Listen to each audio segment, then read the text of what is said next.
My daughter-in-law smiled when I mentioned divorce, not surprised. Not confused, she smiled like someone who had already planned the ending. I smiled back. What I did next, they never saw coming. I'm glad you're here, stay with me until the end. And tell me where you're watching from. I've learned that betrayal doesn't care about distance. The afternoon light stretched across my dining room table, catching the edges of the china I had set out of habit. At 68, routine becomes something you hold onto, even when everything else begins to slip. The house was quiet, too quiet. Damon used to come home at 5. For over 40 years, I could count on that. The sound of his car in the driveway. The way he loosened his tie before stepping inside. Small things. Predictable things. Now, nothing was predictable. Late nights became normal, phone calls moved outside, conversations became shorter, thinner. At first, I told myself it was age, stress, life shifting in ways we couldn't control. But then, there was her. Ember. My daughter-in-law. She had always been polished, confident, the kind of woman who knew exactly how she was being perceived, and made sure it worked in her favor. I used to admire that. Until I started noticing where she stood in a room. Closer to Damon than she needed to be, laughing a little too softly at things that weren't that funny, lingering when everyone else had already left. Small things. The kind that don't prove anything, but stay with you. 2 nights before that dinner, I walked past Damon's study. The door wasn't fully closed. I heard her voice. Low, familiar, too comfortable. I'll see you tomorrow, she said. There was a pause, then a quiet laugh. I didn't open the door. I didn't say a word. I just kept walking. Because something inside me had already begun to understand. So that night at dinner, I didn't raise my voice, I didn't accuse anyone. I simply set my fork down and said, I think it's time we talk about divorce. Damon looked up, Wade frowned. And Ember? She smiled. Like she had already won. That was the moment everything became clear.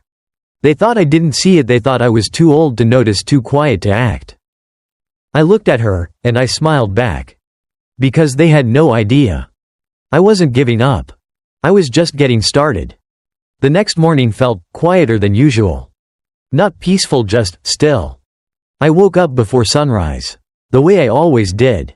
The house was dark, and for a moment, I lay there listening, to the silence. To my own breathing, to the faint hum of the refrigerator downstairs.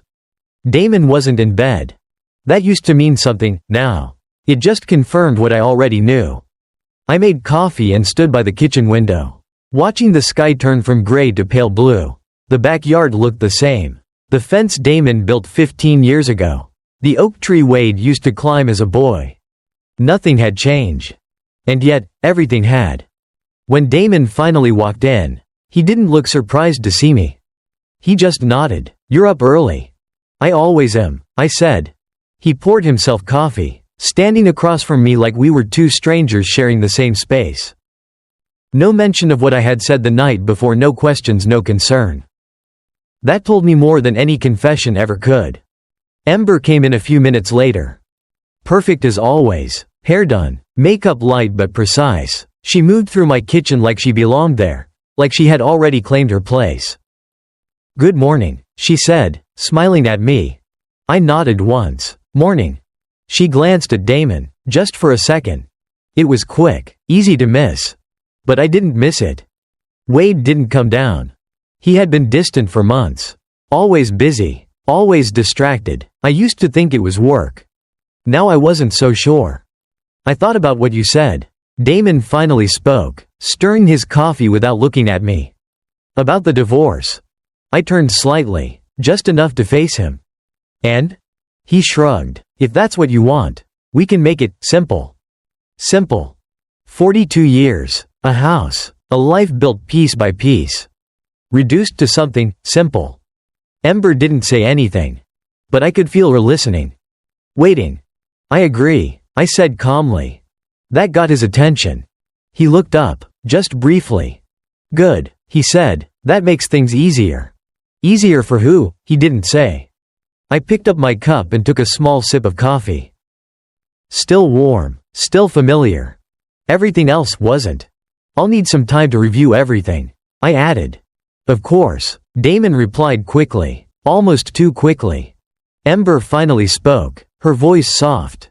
"There's no rush," she said. "We all just want what's best for everyone." For everyone. I almost smiled. Because for the first time since this started, I understood the shape of their plan. They weren't hiding anymore. They thought I had already accepted it. That I would sign whatever was put in front of me, walk away, quietly disappear from a life I had built. I set my cup down gently. "I'll take care of it," I said. And I meant it. Just not in the way they expected. Later that morning, after they had both left the house, I sat alone at the kitchen table. Same chair, same view. But I wasn't the same woman who had sat there the week before. I reached for my phone. There was only one person I needed to call. Not family. Not anyone in this house. Someone who understood paperwork, contracts, consequences. When she answered, I didn't waste time. "Patricia," I said, my voice steady. "I'm ready." There was a pause on the other end. Then, calmly, she replied, "Good, bring everything you have." I looked around the kitchen one more time. At the walls, the table, the life I had spent decades building. They thought I was about to walk away from it. They thought I didn't know what I was doing. They were wrong. I wasn't preparing to leave. I was preparing to understand exactly what belonged to me. Patricia's office was on the third floor of a quiet building downtown.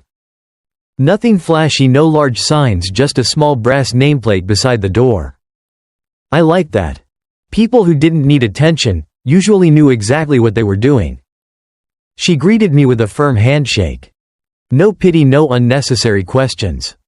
"Sit," she said, gesturing to the chair across from her desk. I placed my folder down carefully. It wasn't thick, just a few documents I had gathered over the years, bank statements, property records, a copy of the original house deed. Things I had kept out of habit. Now, they mattered. "So," Patricia said, opening the folder, "tell me everything, slowly." I nodded. And I did. Not emotionally, not dramatically. Just facts.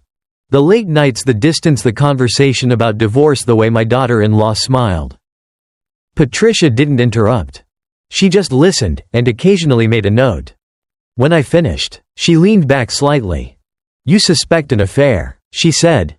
"I don't need to prove that right now," I replied. "I need to understand what they think they're doing." That made her look at me differently. Not as a client. As someone who was already thinking ahead. "All right," she said, "then let's start with what actually matters." She pulled out the deed to the house. "Whose name is on this?" "Both of ours," I said, "since the beginning." She nodded, scanning the page. "And the accounts?" "Mostly joint, some in his name, a few in mine." I watched her carefully. "Is that a problem?" I asked. She didn't answer right away. Instead, she reached for another document, one I hadn't looked at in years. "A trust agreement. Do you remember signing this?" she asked. I leaned forward slightly. "Yes," Damon insisted, "said it was for tax purposes." "That's what people usually say," Patricia replied calmly. She turned the page toward me. "Look here." I read it once. Then again. Slower. Line by line. Something shifted in my chest. Not panic. Not fear. Something clearer than that. "This means," I started. "It means," Patricia said, finishing the sentence for me, "that a large portion of your shared assets aren't controlled the way your husband might think they are." I looked up at her. "Explain." She folded her hands on the desk. "Under this structure, certain decisions, transfers, sales, distributions, require authorization from the primary beneficiary." "And that is?" She met my eyes directly. "You." The room felt very quiet. Not heavy. Not tense. Just still. "For years," she continued, "this has been sitting in place. Untouched." I sat back slowly. Thinking. Not about what I had lost. But about what I still had. "They think I'll just sign and walk away," I said. Patricia gave a small, knowing nod. That would be the simplest outcome for them. I closed the folder gently. "Good," I said. Because for the first time since all of this began, something made sense. Not their behavior. Not their plan. But their mistake. They believed I was uninformed. That I didn't understand the paperwork. That I would trust whatever was placed in front of me. I stood up, holding the folder firmly in my hands. "I don't want to rush anything," I said. Patricia smiled faintly. "You shouldn't." As I walked toward the door, she added one more thing. "Take your time, watch what they do next." I paused for a second. Then nodded. Because that was exactly what I intended to do. When I stepped back outside, the air felt different. Cooler. Sharper. They thought I was preparing to leave. They thought this was the end. But now, I knew something they didn't. I wasn't the one losing control. They were. When I got back home, the house looked exactly the same. Same driveway, same front door, same quiet that had started to feel different. But I didn't walk in the same way. Before, I used to step inside like I belonged there without question. Now, I stepped in like I was observing something. Not my home. A situation. Damon's car was already in the driveway. That was new. He used to stay out late, now he was home early. Adjusting. Preparing. I placed my purse down on the hallway table and walked into the kitchen. He was there, leaning against the counter, scrolling through his phone. He looked up when he heard me. "You were out," he said. Not a question. "I had something to take care of," I replied. He nodded, like that answer was enough. Like he didn't need to ask anything else. That told me something too. "Did you talk to anyone?" he asked after a moment. I looked at him, just briefly. Yes. He didn't ask who. He didn't ask what was said. He just nodded again. That was when I understood something very clearly. He wasn't trying to fix anything. He was trying to move forward. Without me. Ember walked in a few minutes later. Same composed expression, same quiet confidence.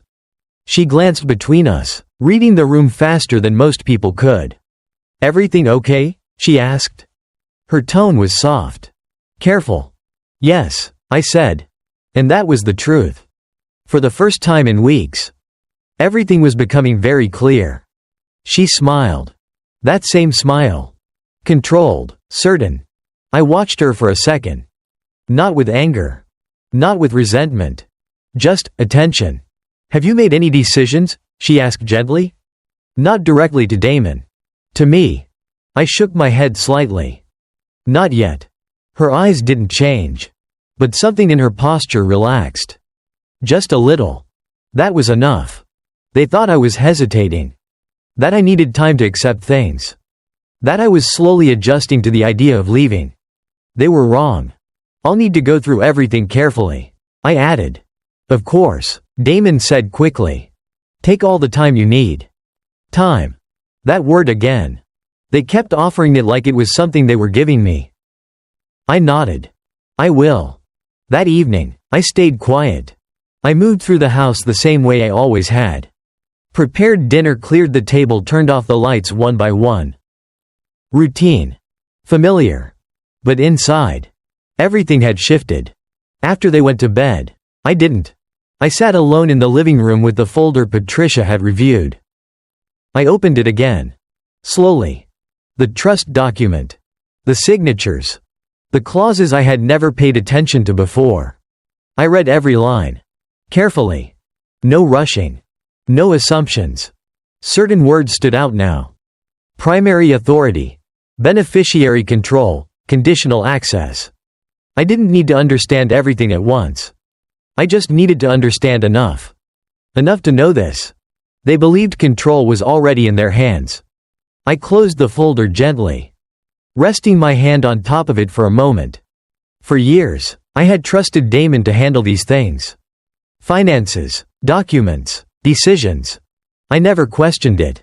Because I believed we were on the same side. Now, I wasn't so sure he even knew what side he was on. But I knew mine. I stood up, turned off the last lamp, and looked around the room. At the furniture we chose together, the photos on the wall, the life that had been built piece by piece. They thought I was preparing to walk away from all of this. I wasn't. I was learning how it all worked. Quietly. Carefully. Because the next move wouldn't be emotional. It wouldn't be loud. It would be precise. And when it happened, they wouldn't have time to smile. The next day, they brought it up again. Not directly, not all at once. Just pieces. It started at breakfast. Damon sat across from me. Unusually attentive, his phone stayed face down on the table. That alone was different. "We should probably start organizing things," he said. His tone was calm, practical. Like he was discussing a home renovation. I buttered my toast slowly. "What kind of things?" I asked. He glanced at Ember before answering. "Accounts, the house, legal paperwork." Simple words. Carefully chosen.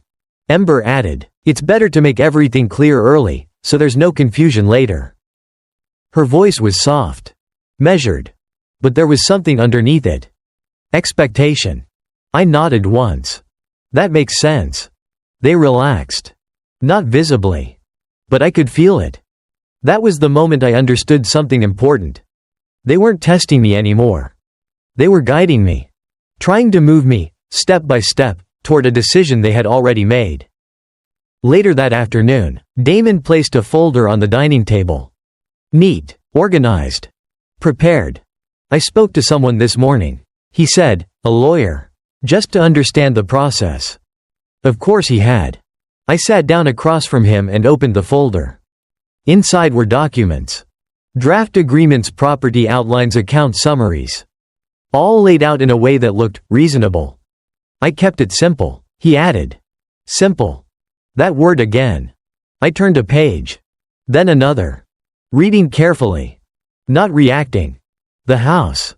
Listed under shared ownership, but with a proposed transfer. To him. I didn't stop reading. The accounts. Joint, but restructured. Reduced. I kept going. There it was. A section near the end. Conditions. Clauses. Language designed to look neutral, but not balanced. I closed the folder gently. "I'll need time to review this," I said. Damon nodded immediately. "Of course." Ember leaned slightly forward. "It's all pretty standard," she said. "We just want things to be fair." Fair. I looked at her. Just for a second. She held my gaze. Confident. Steady. She really believed this would work. "I understand," I said. And I did. Not what they were offering. But what they were assuming. They thought I wouldn't read closely. That I would trust the presentation. That I would sign, because it felt easier than asking questions. They thought I was still the woman who let Damon handle everything. That woman didn't exist anymore. "I'll go through it tonight," I added. Damon stood up, relieved. "Take your time." Time. Again. After they left the room, I opened the folder once more. Slower this time. More carefully. Each page told me something. Not just about the agreement. But about them. What they wanted, what they expected, what they thought I deserved. And more importantly, what they thought I didn't understand. I reached the last page and rested my hand on it. Still. They had prepared everything.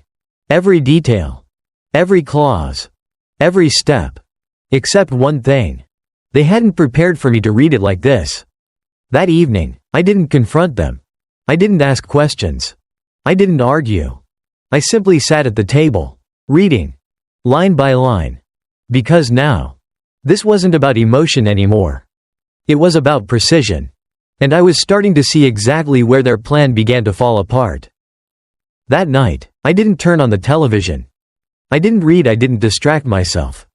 I sat at the dining table with the folder open in front of me, and a notepad beside it. For the first time in years, I wasn't just looking at documents. I was studying them. I started from the beginning. Names, dates, account numbers. Then I moved slower. Clauses, conditions, language that sounded neutral, until you read it twice.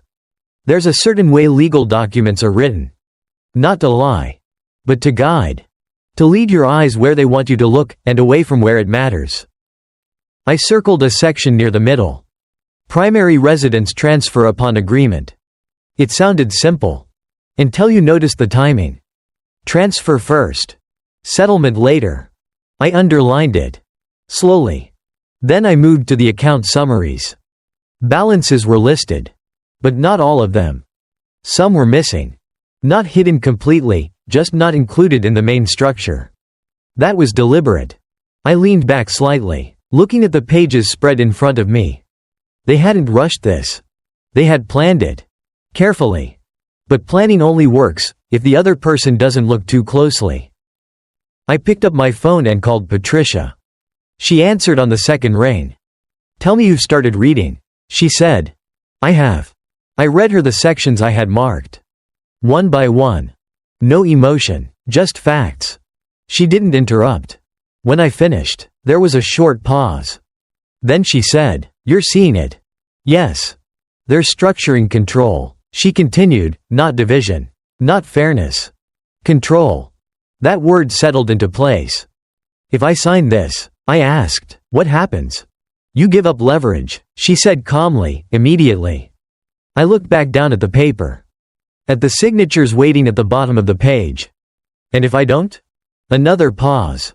Then they'll have to show their hand." I closed the folder gently. Not in frustration. Not in fear. In clarity. "They think I'll sign," I said. "They usually do," Patricia replied. I almost smiled. "Good," I said. Because now I understood something very clearly. This wasn't just about what they were asking for. It was about what they assumed I didn't know. After I hung up, I didn't reopen the folder. I didn't need to. I stood up and walked through the house slowly. Past the kitchen, past the living room, up the stairs. Every step felt different. Not heavier. More certain. Damon's office door was closed. A thin line of light showed underneath. He was inside. Working, or pretending to. I didn't knock. I didn't need to.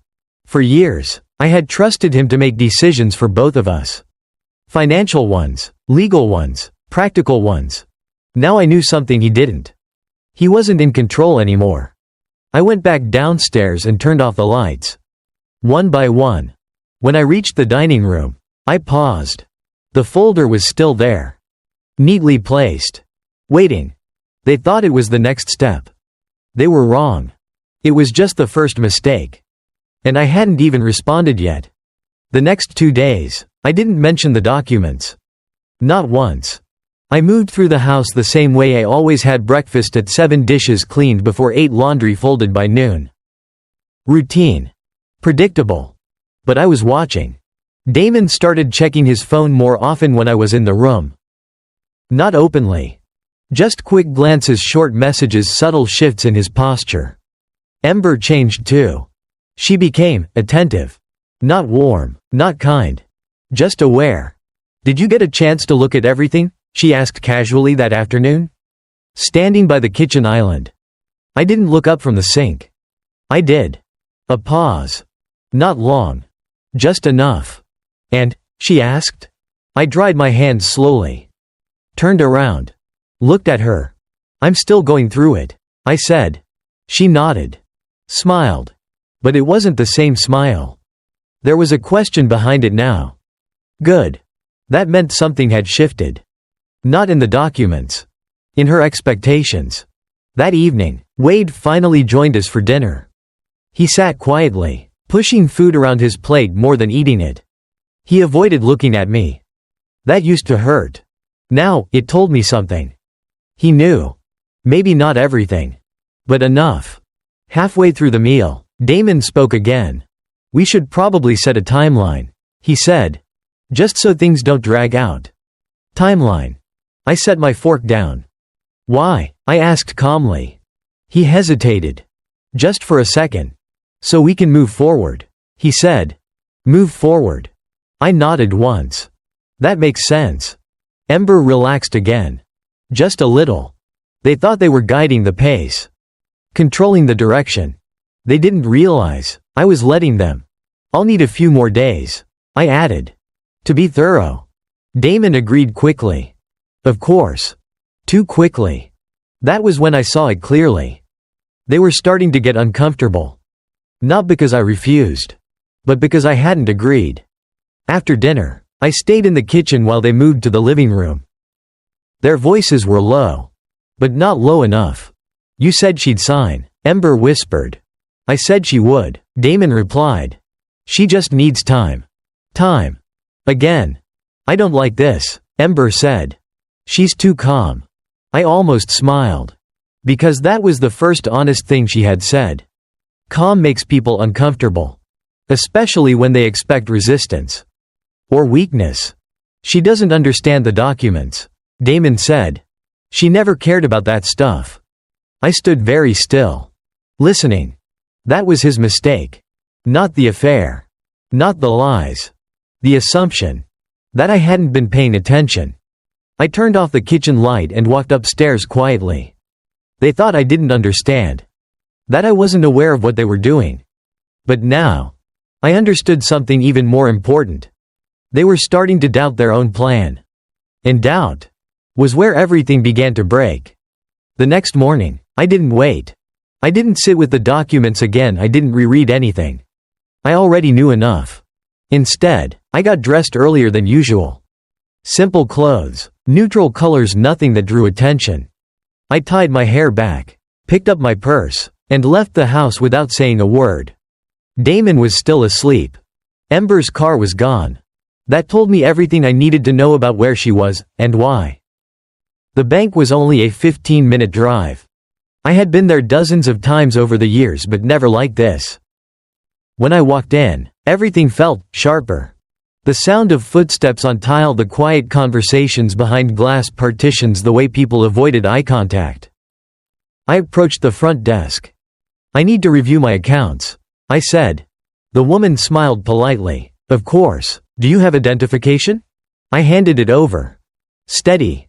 A few minutes later, I was sitting in a private office. A man in his 40s introduced himself as Daniel. Professional, calm, efficient. "What can I help you with today?" he asked. I placed my hands on the desk. "I'd like a full overview," I said. "All accounts connected to my name, joint or otherwise." He nodded and began typing. No hesitation. The screen reflected faintly in his glasses as he worked. I watched. Not impatient. Just attentive. After a moment, he turned the monitor slightly toward me. "These are your primary accounts," he said. I recognized most of them. Checking, savings, a few investment accounts. But not all. "What about anything linked through a trust?" I asked. He paused. Just slightly.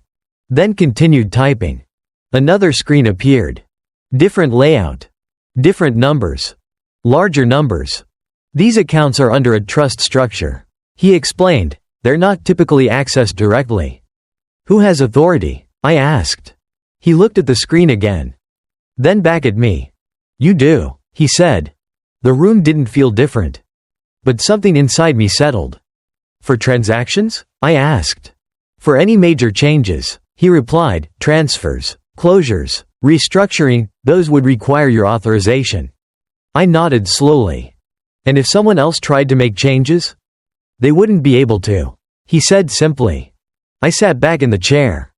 Not surprised. Just confirmed. They had built their plan around movement. Transfers, reassignments, control. But control wasn't where they thought it was. "Can I request a detailed statement?" I asked. "Of course." He printed several pages and handed them to me. I didn't rush through them. I didn't react. I just looked. Line by line. Account by account. Everything was there. Everything they hadn't mentioned. I placed the papers neatly back on the desk. "I'd also like to make a note on these accounts," I said. He nodded. "What kind of note?" "That any major action requires direct confirmation from me." He gave a small, understanding look. "Already in place," he said. Of course it was. I stood up, gathering the documents. "Is there anything else?" he asked. I paused for a moment. Then shook my head. "No, that's all I needed." And it was. When I walked back outside, the air felt cooler. Clearer. They thought they were moving ahead. Preparing the next step. Waiting for me to follow. But now, I knew something they didn't. They weren't ahead of me. They were standing on ground they didn't even realize could disappear. When I got home, nothing had changed. The same quiet house, the same furniture, the same routine waiting to be followed. But I didn't walk in the same way. I placed my purse down and set the bank documents neatly on the dining table. Not hidden. Not exposed. Just there. Damon was in the living room.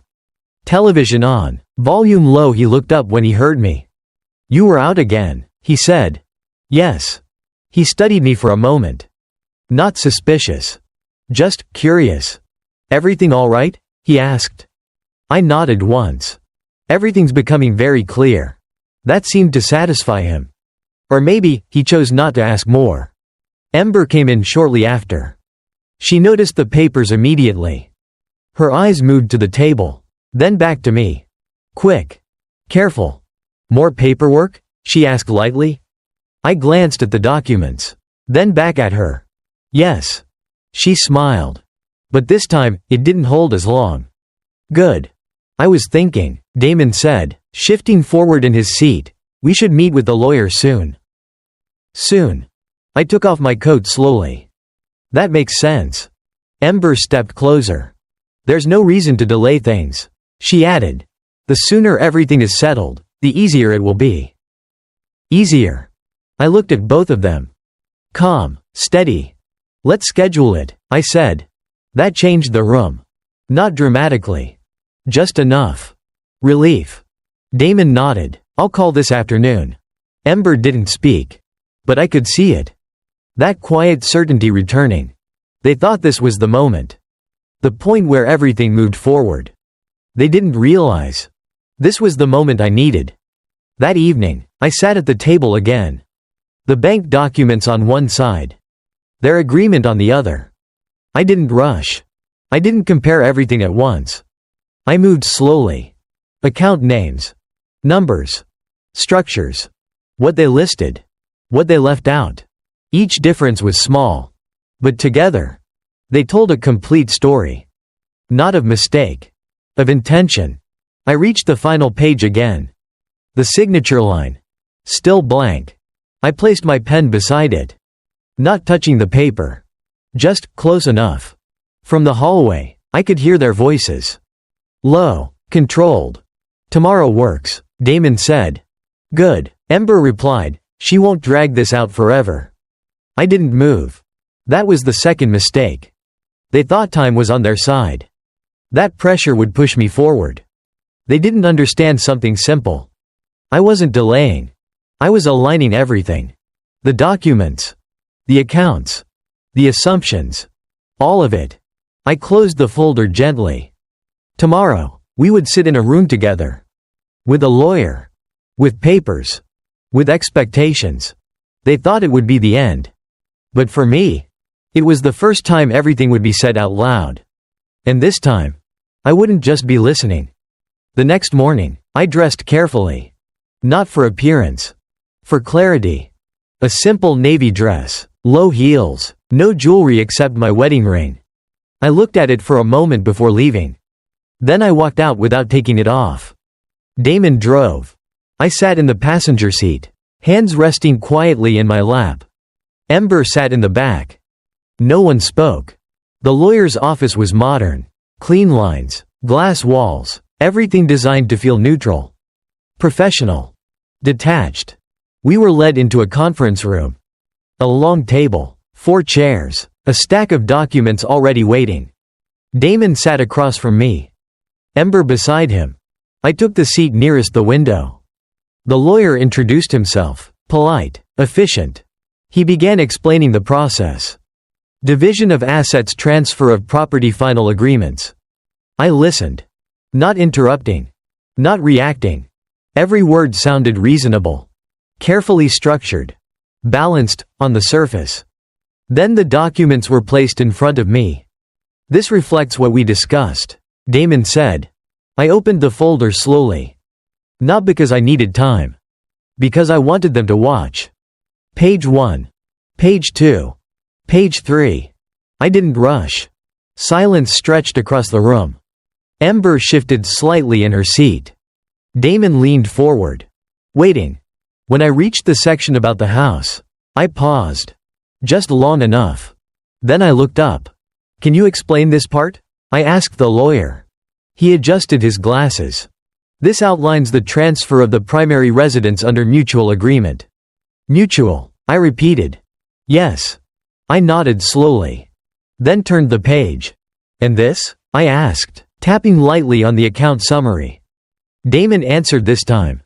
"It's just simplifying things, making sure everything is easy to manage." "Easy?" I looked at him. Really looked. "For who?" I asked. A small silence. "For both of us," he said. I didn't respond. Instead, I reached into my bag and placed a second set of documents on the table. Not dramatically. Not forcefully. Just, there. "What are those?" Ember asked. I met her eyes. "Calm. Information," I said. The lawyer glanced between us. "Would you like me to review those as well?" "Yes," I replied. I slid the papers toward him. The bank statements.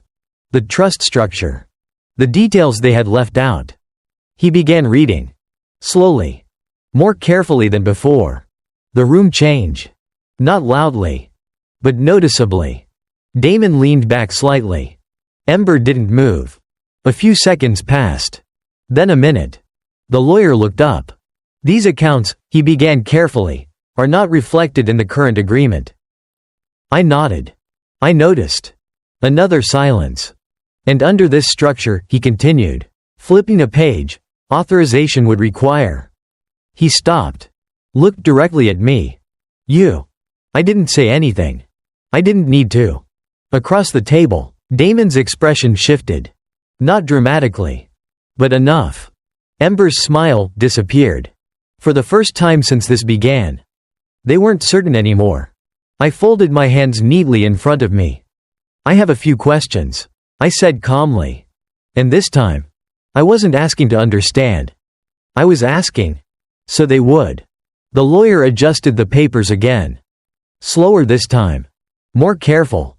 "These accounts change the structure of the agreement," he said. Not to me. To Damon. Damon didn't answer immediately. He was looking at the documents like he was seeing them for the first time. Maybe he was. "That's not what we discussed," he said finally. I tilted my head slightly. "No," I replied, "it's what you didn't discuss." Silence. Ember shifted in her chair. "This doesn't have to be complicated," she said, her voice still controlled, but tighter now.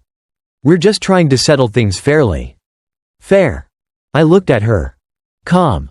Then we should include everything," I said. The lawyer nodded slightly. "That would be appropriate." Damon leaned forward. "There's no need to bring every account into this," he said quickly. "We agreed to keep things simple." Simple. I placed my hand lightly on the trust document. "This is already in place," I said. "Nothing new, nothing added." He didn't respond. Because he couldn't. The lawyer turned another page. "And under this structure," he continued, "any transfer or reallocation would require primary authorization." Another pause. "From her," he added. That was the moment it changed. Not loudly. Not dramatically. But completely. Ember's posture straightened. Her hands folded tighter in her lap. Damon leaned back slowly. Like the air had shifted and he needed to adjust to it. "I think we should take a step back," he said. I didn't move. "Why?" I asked. Another pause. "So we can reconsider the details," he said. "Reconsider." I nodded once. "That would be wise." Ember looked at him. Then at me. "You knew about this?" she asked. I met her gaze. "I knew enough," I said. That was the truth. She held my eyes for a second longer. Then looked away. The smile was gone now. Completely. The lawyer cleared his throat softly. "We can pause here and reconvene once all parties have reviewed the full financial structure." "No," I said calmly. Everyone looked at me. "We don't need to pause," I continued. "We just need to be accurate." Silence again. For the first time. They weren't guiding the conversation. I was. "I'm not refusing anything," I said. I'm simply making sure everything is understood." Damon nodded slowly. But it wasn't agreement. It was realization. They had built their plan on one assumption. That I wouldn't look closely. That I wouldn't ask questions. That I would sign. That assumption was gone. And without it, their entire structure had nothing to stand on. I closed the folder in front of me. Gently. "We can continue," I said. And this time, they didn't try to lead. The room stayed quiet for a long moment. Not tense, not loud. Just still. The lawyer gathered the documents carefully, placing both sets side by side. No longer separating them. No longer favoring one over the other. "I'll revise the agreement," he said, "to reflect the full structure." Damon nodded. Slowly. Like he was trying to adjust to something he hadn't prepared for. Ember didn't speak. She sat very still, her hands folded tightly, her eyes no longer meeting mine. That smile. It was gone. We stood up not long after. No arguments, no raised voices. Just quiet movement. Damon walked ahead of me toward the door. For the first time in weeks, he didn't try to guide me. Outside, the air felt different. Cooler. Clear. We didn't speak during the drive home. There was nothing left to explain. When we arrived, I stepped inside the house first. The same house. The same walls. The same life, but no longer the same balance. I placed my purse down on the table and looked around. At the photographs, at the furniture, at the years that had been built here. For a long time, I believed this place defined me. That my role in this family was something I had to protect quietly. But standing there, I realized something else. I wasn't being removed. I was being tested. And they had failed. Damon came in behind me. He didn't say anything at first. Then, "We'll need to talk," he said. I turned to him. "Calm." "Yes," I replied, "but not today." He nodded. Not in agreement. In understanding. Ember didn't come into the room. I heard her footsteps upstairs. Quick. Uncertain. That told me everything I needed to know. I walked into the kitchen and poured myself a glass of water. Simple. Familiar. My hands didn't shake. My voice didn't change. Because this was never about anger. It was about clarity. For weeks, they believed I was the one losing control. That I would walk away quietly. That I didn't understand what was happening around me. But control was never about who spoke the loudest. It was about who understood the situation completely. I set the glass down and looked out the window. The same yard, the same fence. Nothing had changed. Except this time. I knew exactly where I stood. I wasn't leaving. Not blindly. Not quietly. Not on their terms. Whatever came next would be decided with full understanding. Not assumptions. Not pressure. And as for Ember, she smiled when I mentioned divorce because she thought she had already won. She didn't realize. The moment she smiled was the moment she lost.